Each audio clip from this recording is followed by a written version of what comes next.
Please. আচ্ছা যা বেটি আর বেটি কইতাম না। আমার সত্যি ভালো বলে তোমার কিসের মতো মুখটা বন্ধ রেখো প্লিজ। চলো চলো। দেখা যাও এক্সিডেন্ট লোকে করে লইছি। কিটারে বাবু, হে ভগবান, পিছনে এইভাবে বসে জেরেছে কে রে বাবু? আমি তাই লোকে বিয়ে করে লিছি মে। না বাবু না, কহ যে এটা মিথ্যা কথা।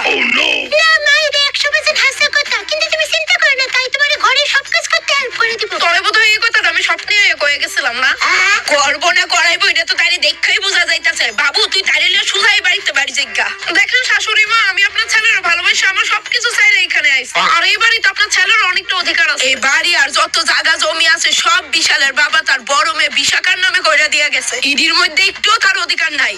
ব্যাপার না মা, লাগতো না আমার এত বড় বাড়ি জমি, এটা সব দিদিরই থাকো। তাই আমার যথেষ্ট বালাফা, আমি তাই লোকে জঙ্গলে। আরে মা সত্যি গো, আমি এতক্ষণ প্রিয়ার বাড়িতে বলে লুট্টু খেলতেছিলাম। হ আইতাছি।